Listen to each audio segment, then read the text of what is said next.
Ladies and gentlemen, welcome to this Red Gaming Tech video. My name is Marta and I'm here to talk to you about the Nvidia N1X SoC. Now, for those of you who have been around for a while, my fellow old heads will know who I am, but for anyone who's new, I've been involved in the channel since day one, but I've been doing editing and stuff in the background for quite a while now, but Paul really isn't feeling well, and there's some very exciting news that I want to talk to you guys about today. But before we get into that, a quick message from this video's sponsor. If you're running a copy of Windows 10 which isn't activated, of course, not only do you have to worry about the missing customization options, but there's also that annoying Windows desktop watermark reminding you to activate.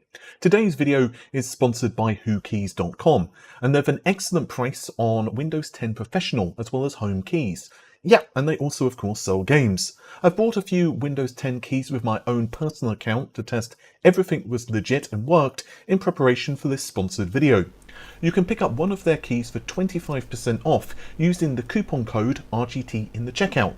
There's links to their website in the video description. Also, if you're building a few systems, there's bundles available too. Again, you can check out WhoKeys.com and use the coupon code RGT for 25% off the listed Windows 10 key prices. So, the news I have for you is for the Nvidia N1X SoC, which if your memory is good, stretch it back maybe a few months, not sure exactly, we'd have discussed this before, but now we have the first entry for this SoC on the Geekbench OpenCL database, and we can learn a lot of interesting stuff about the specifications. The specs are really our focus here. We're not really discussing the performance. Of course, we will go over that, but that's not our main focus here.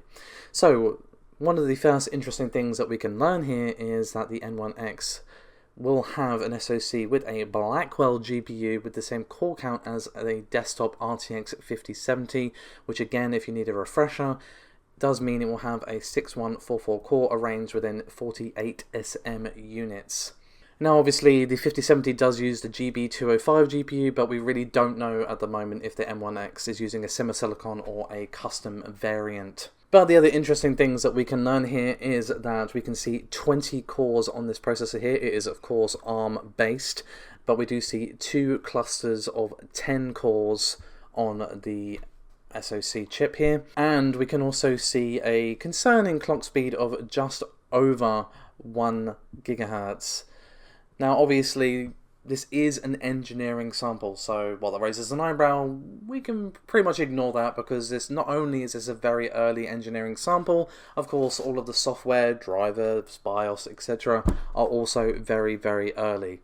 Now my guess is that we're probably seeing about half the final clock speed, but that is just a guess. And another thing to also keep in mind that's very important is that while the GPU core does look very similar to an RTX 5070, there's two things. One, the memory system is very different, and two, we are only guessing on the final clock speed.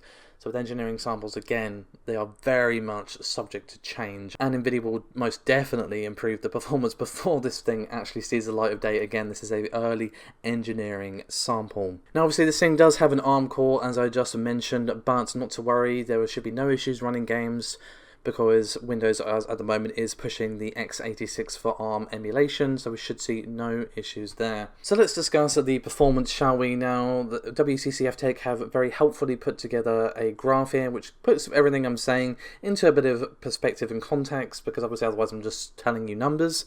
And as you can see, the N1X scored 46,361 points, which does put it above modern day iGPUs, but obviously significantly behind the RTX 5070. Now obviously again that's due to all the factors I've already discussed, as well as the fact that it is obviously constrained in the power department. This thing only clocks in at around a max of 120 watts. But again, this is an engineering sample, and engineering samples are often capped in terms of the power draw and the clock frequency. So with all of that in mind, that this is a very early engineering sample, the current rumours are saying that we can expect this N1X SoC to be launching sometime in 2026. We don't even have a window, if it's, the early 2026 or late 2026. Some sources are saying the first half, others are saying the second half, so at the moment we really just don't know. But I will say the N1X has a ton of potential, and again, what we're seeing here very limited in terms of the fact that, again, engineering sample, etc., etc. You don't need to repeat myself again, but this has the potential to really make things interesting in that space. So imagine if Nvidia actually gets a real opportunity to get some real competition against x86 and giants such as, Intel, AMD, Apple, etc. It could really, really make things interesting. Genuinely, I'm excited to see what will happen with the Nvidia N1X. But with all that in mind, let's discuss the final topic of this video, which is the fact that apparently Sony seems to be preparing to bring more of its exclusives over to the Xbox and Nintendo consoles, and surely at some point we'll get Bloodborne on PC, Copium. But moving on from that, obviously Sony have been opening up their exclusives more and more lately over the last few years, which obviously is good. And obviously we've even seen some of its exclusives come to and over to Xbox and Switch. Of course, the Helldivers 2 is coming to Xbox Series and X in a month's time. And they've even brought some of their biggest franchises over. For example, the Metal Gear Solid Master Collection was finally made available on Xbox, as well as the Kingdom Hearts franchise. And obviously when it comes to PC, things like Death Stranding finally made their way over to the PC. Obviously it was a significant delay, but they did eventually come over. And it seems that Sony is preparing to continue that trend and bring more of its games over to the Xbox consoles, as well as the Switch, and most likely the Switch 2, considering that just came out. Now, all of this rumour is thanks to a new job listing spotted online, and according to this listing, Sony is looking for a Senior Director of Multi-Platform and Account Management who will, quote, play a critical leadership role in shaping and executing the global commercial strategy for PlayStation Studio software titles across all digital platforms beyond PlayStation hardware, including Steam, Epic Games Store, Xbox, Nintendo, and mobile. This role is accountable for optimizing title profitability, ensuring cross-functional alignment, and leading to a high-performing team focused on multi-platform expansion, mid-range commercial planning, and platform partner management. Now, I don't think a fully multi-platform future is on the cards anytime soon, to be honest, but obviously it is a good thing for us as consumers that more of Sony's exclusives will be available on other platforms, and obviously it makes sense from Sony's business perspective.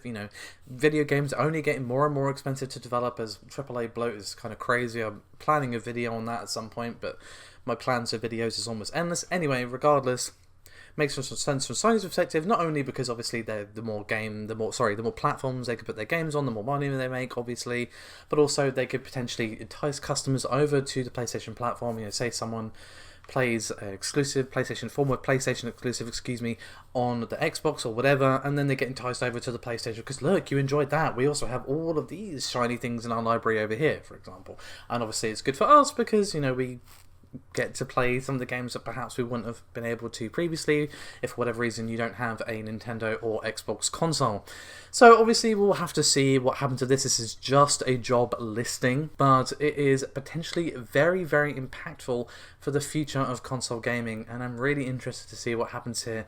And surely, just to end the video on some insane copium, we will eventually see Bloodborne on PC, or if not, just give me a 60 FPS version on the PlayStation 5 Pro.